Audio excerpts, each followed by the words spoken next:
자, 제2교시 철도 운영 지원 정책 제2교시를 시작하도록 하겠습니다. 페이지 수는 21페이지가 되겠습니다. 1교시 때에는 전철의 운영에 대한 전반적인 얘기를 되겠지만 이제 철도의 지원 부분에 있어서 꼭 철도라든지 운영이 아니라 시설 선로 이런 부분들이 되겠는데요. 그중 하나가 이제 전력 설비라고 할 수 있겠습니다. 그래서 지금은 철도 부분들이 이전에는 대부분이 엔진식 디젤이라든지 뭐 벙커 시설 떼서 디젤 형식으로 엔진식으로 많이 철도를 운영을 했었는데요. 지금은 이제 이 전력으로 해서 동력을 일으켜서 가는 방식으로 많이 전환되고 있는 그런 실정이라고 볼 수 있겠습니다. 그래서 대표적인 게 이제 그 송전 사업, 발전 설비 뭐 이런 부분들이 이제 그 지원을 어떻게 할 것인가 이런 부분이 이제 요구되는 그런 부분이라고 볼 수 있겠습니다. 그래서 전철 전력의 설비, 전력 설비에 대해서 한번 살펴보도록 하겠습니다.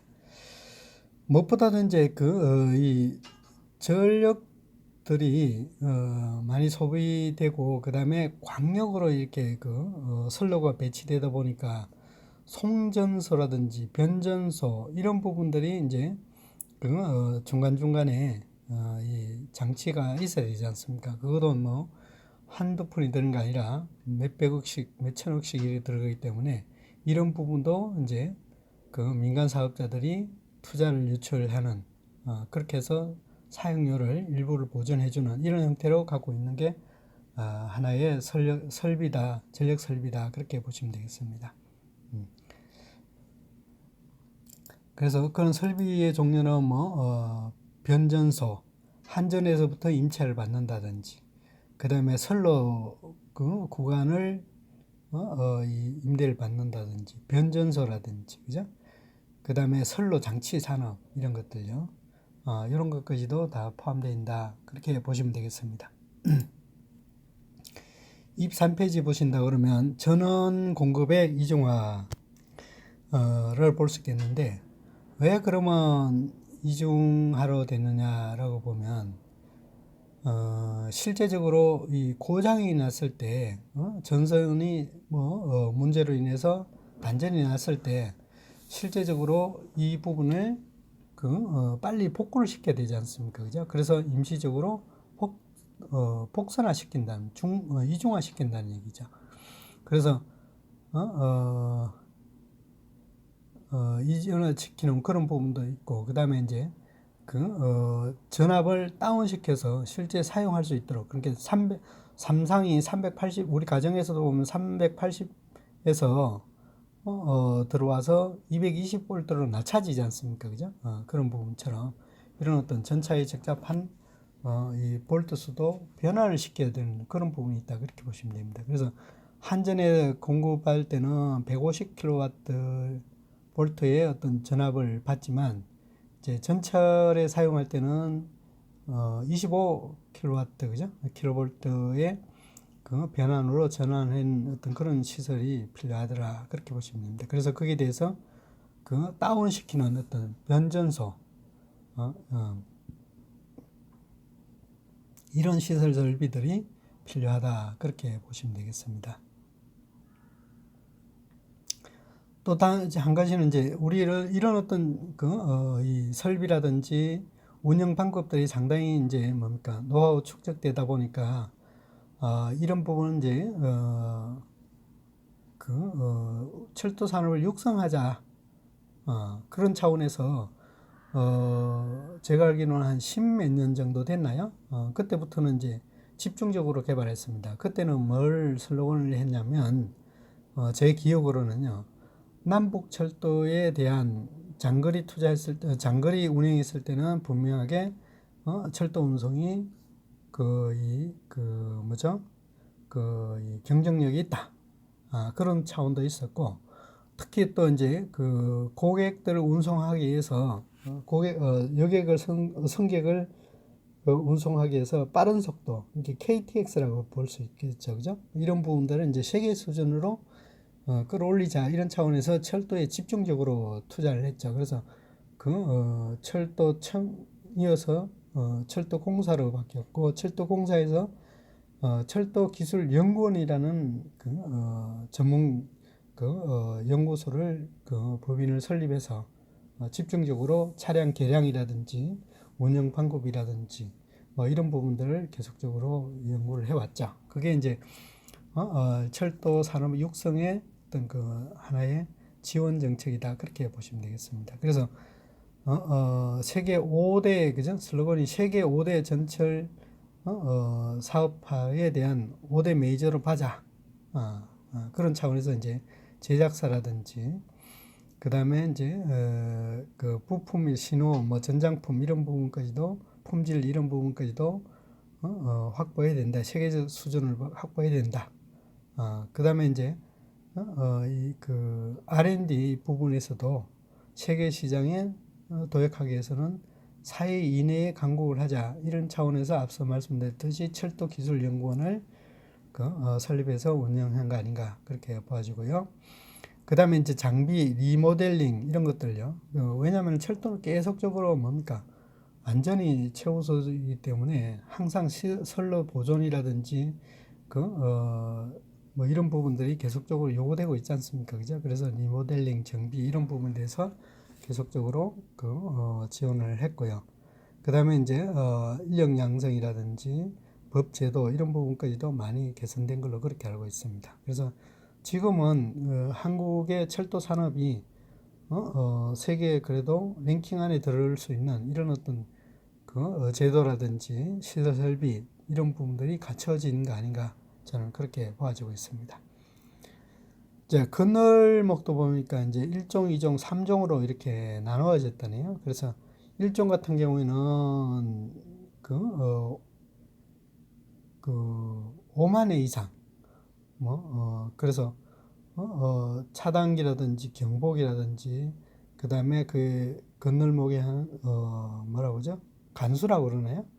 안내원 간수 그냥 간수가 항상 배치되어 있다. 그게 이제 우리나라 같은 경우는 1087개 곳이 된다. 그렇게 보시고요. 3종 같은 경우는 이제 30만 회 미만으로 해서 이거는 교통 표지 안내 표시만 되어 있습니다. 그래서 실제적으로 1일에 몇 회 정도 그죠? 그렇게 그죠? 몇 회 정도 그런 부분이다 보는데 그게 이제 118개 건널목이 있다. 그렇게 보시면 되겠습니다.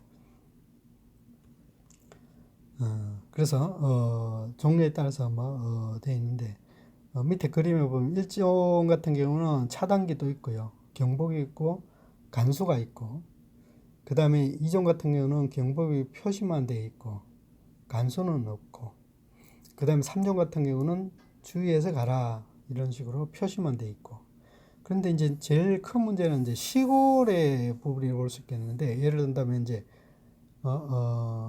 차량은 그래도 이제 출발하고 정지했을 때 출발할 때 그래도 시간이 적게 걸리지만 경운기라든지 리어커 같은 이런 부분들은 상당히 문제가 있지 않습니까? 그죠?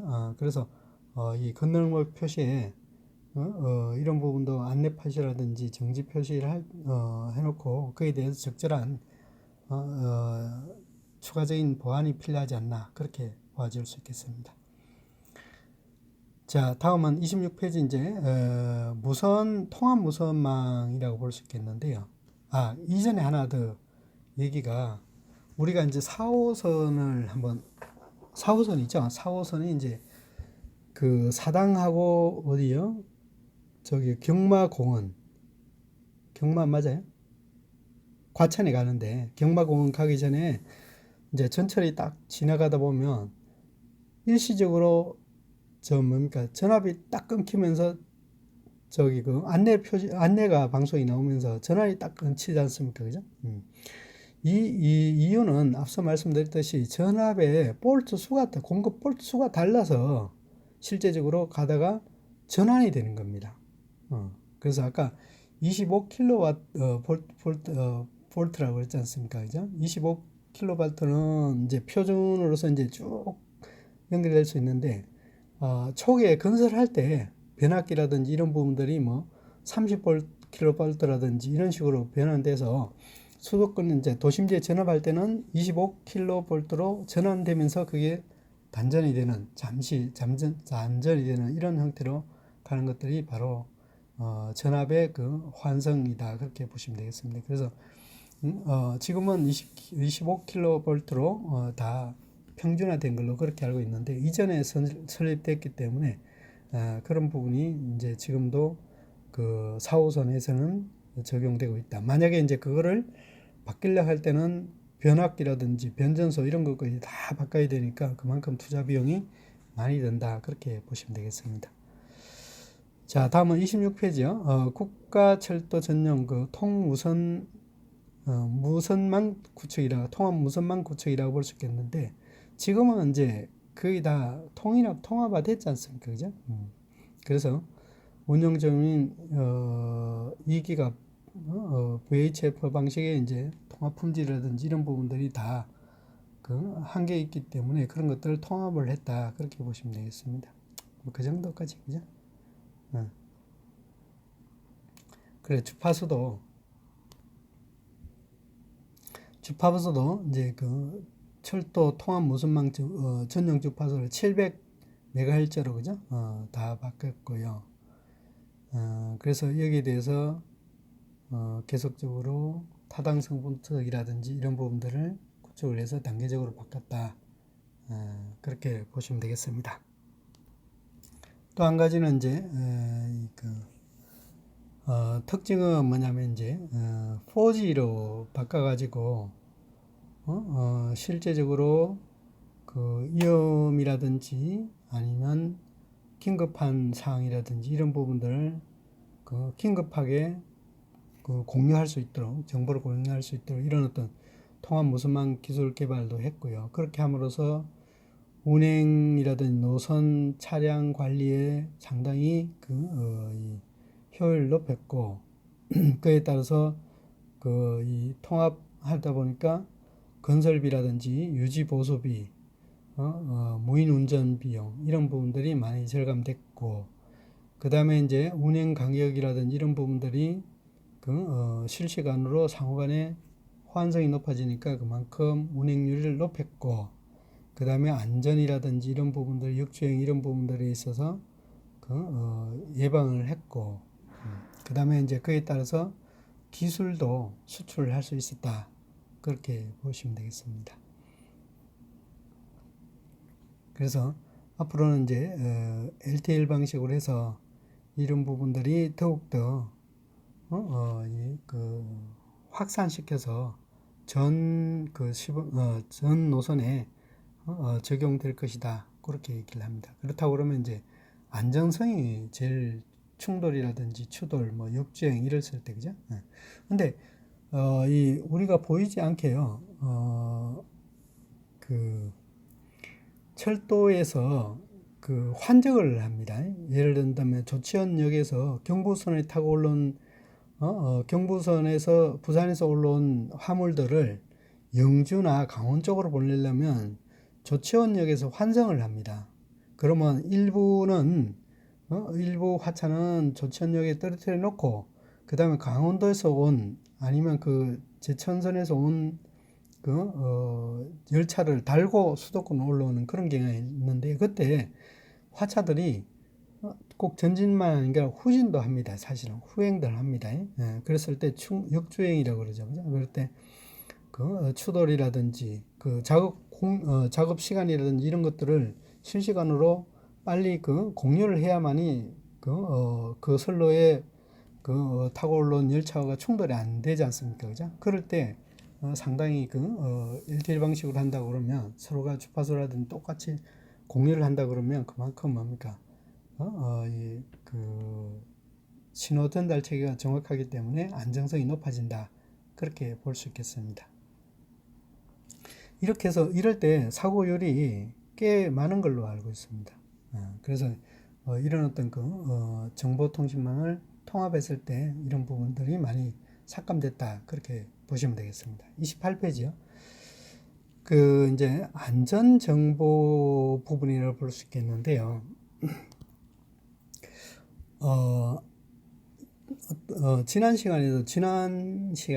저지난 시간인가? 제가 한번 이런 얘기를 한 적이 있는 것 같습니다.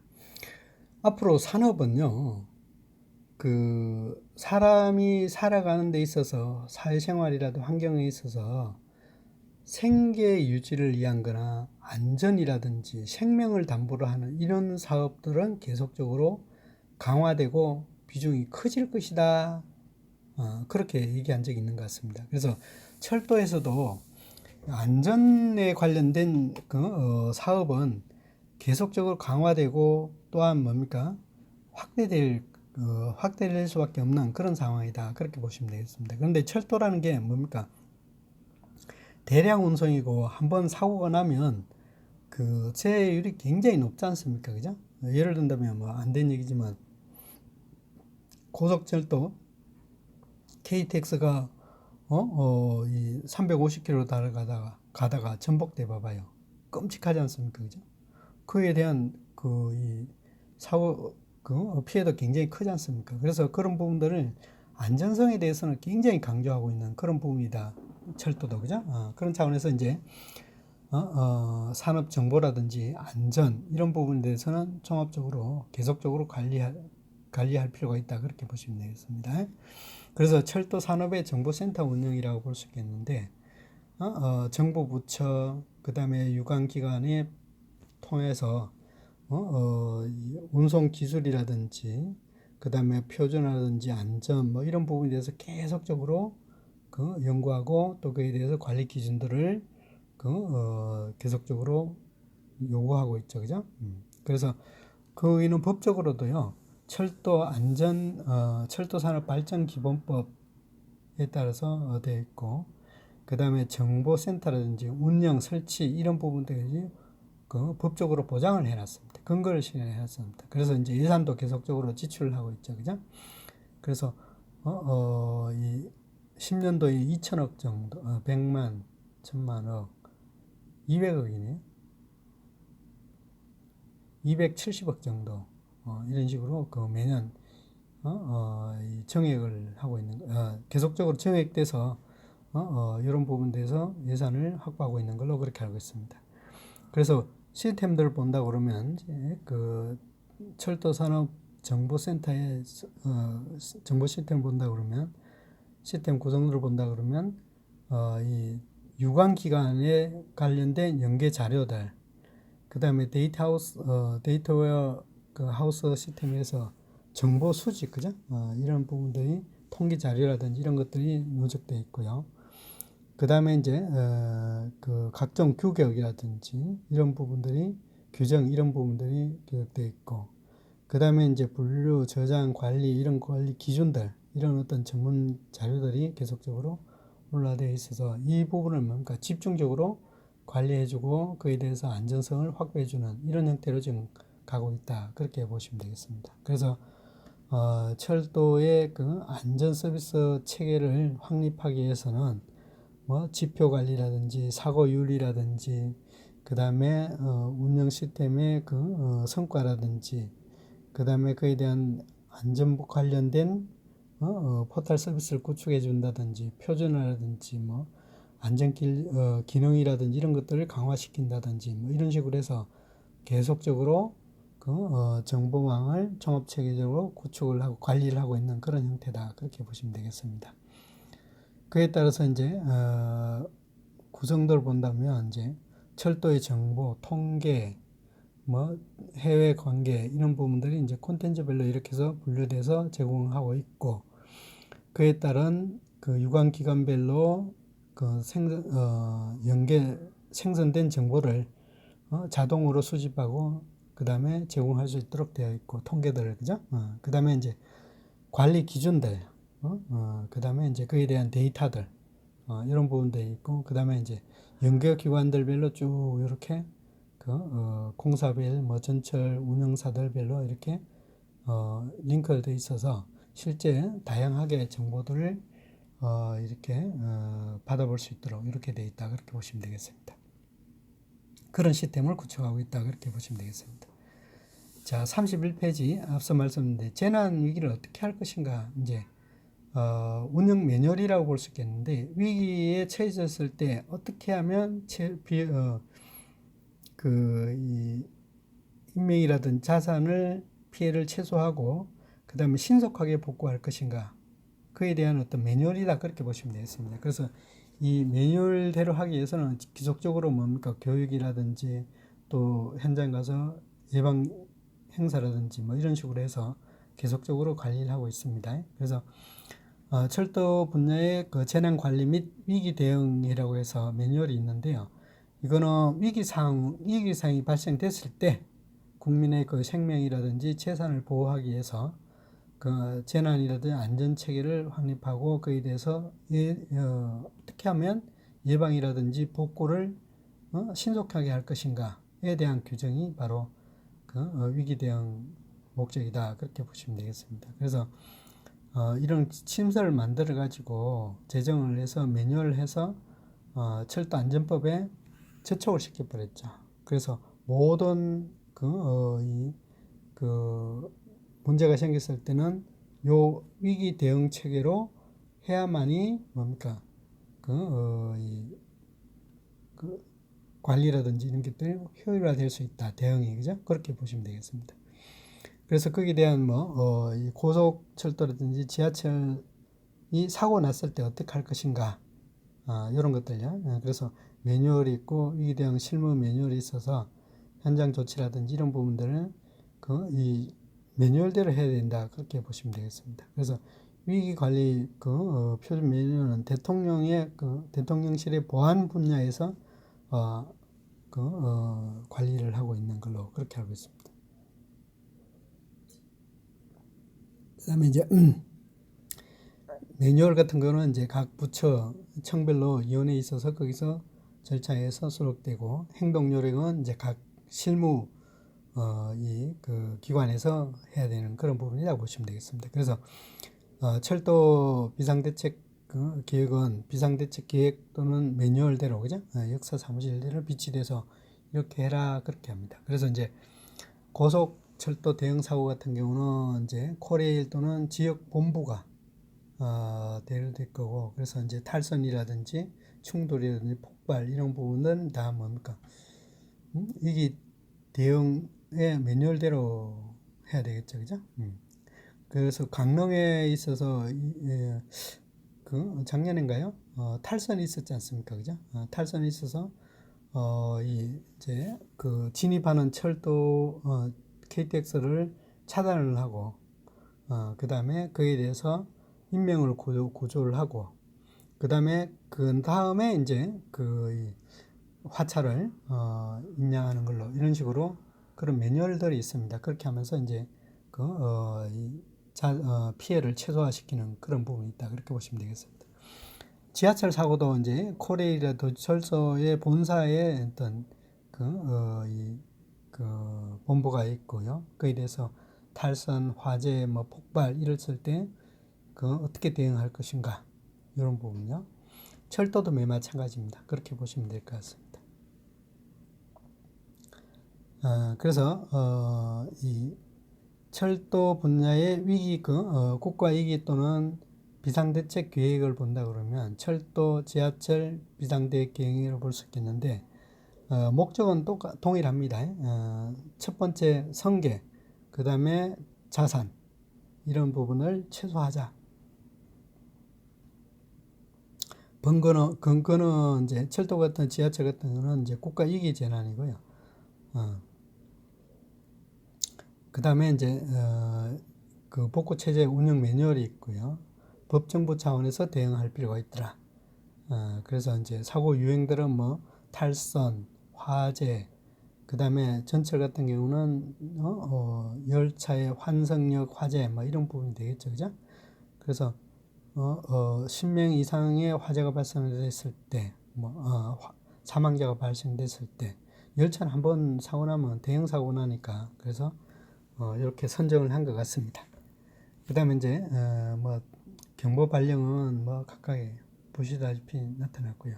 그런데 이제 중요한 거는 이제 그 인력이라든 재해가 인력이 아니라 이 자연재해를 났을 때도 매 마찬가지인데 이럴 때는 복구라든지 이런 부분들이 저기 자연재해 같은 경우는 굉장히 크게 나지 않습니까? 그죠?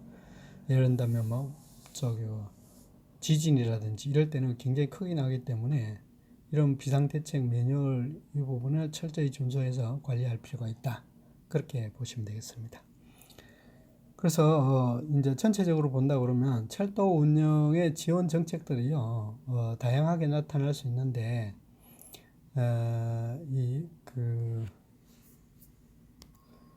최근 들어서 이제 우리 주변에 살펴본다 그러면 철도라든지 SOC 건설 같은 경우에는 도로라든지 이런 부분은 초기 투자 비용이 워낙 많이 들기 때문에 정부의 재정을 확보하는 데 상당히 한계점이 있습니다. 그래서 그런 부분들을 신속하고 고객 이용의 편리성을 도모하기 위해서는 민간 사업자를 투자를 해서 요청을 해서 건설해주는 그런 부분이 있는데요. 그러면 이제 민간 사업자들은 그냥 해주는 게 아니라 반드시 그에 대해서 투자 대비 수익성이 보장돼야 됩니다. 그죠? 수당 보장되게 되기 때문에 그런 방식들이 이제 BTL, BOT, BTR 방식 뭐 이런 식으로 나오잖아요. 그죠? 그렇게 해서 설정되어 있는데, 앞 시간에도 말씀드렸듯이, 우리가 투자를 할 때는 어떤 수익률 구조를 유리한 쪽으로 가야 되는데, 정부에 협상할 때는 만만치 않지 않습니까? 그죠? 그래서, 이 투자 방법에 대해서, 고민 좀 해봐야 될 것 같고요. 방식에 대해서, 수익 구조에 따라서. 이게, 예를 들어서 전철이라든지 아니면 도로를 넣었을 때, 그에 대해서 수익률이 보장된다 그러면, 뭐 크게, BOT 방식으로 해도 문제가 안 되는데, 이제 수익률이 보장이 안 됐을 때는 정부에서 일부분이 보전이 될 수 있는 방법을 강구할 필요가 있다. 이제 그렇게 보시면 되겠습니다. 투자자 입장에서는요. 또 이제 둘째 시간에는 실제적으로 우리가 철도를 운영하는 데 있어서 계속적으로 이제 논란이 되는 것들은 이제 안전사고율, 이제 이용자들에 대한 생명 또는 자산에 대한 손실을 어떻게 최소화할 것인가. 그래서 제일 우선은 예방이지만 예방이라는 게 사실상 100% 커버는 사고에 대해서 100% 커버는 안 되지 않습니까? 그래서 사고율을 어떻게 최소화시키고 그 다음에 복구율을 어떻게 신속하게 할 것인가 이런 부분에 대해서 계속적으로 관리가 되고 있는 게 바로 정부의 시책이다. 그 중에 이제 철도 부문에서는 철도에 사고 났을 때 어떻게 신속하게 복구하고 관리를 할 수 있을 것인가 그런 부분들을 매뉴얼을 만들어 가지고 법적으로 보장을 해서 매뉴얼을 만들어서 그거를 그렇게 최저간을 도출해서 시행할 수 있도록 이렇게 관리되는 부분들이 철도의 안전이다. 그렇게 볼 수 있겠습니다. 자, 이상으로 2교시도 마치도록 하겠습니다. 수고하셨습니다.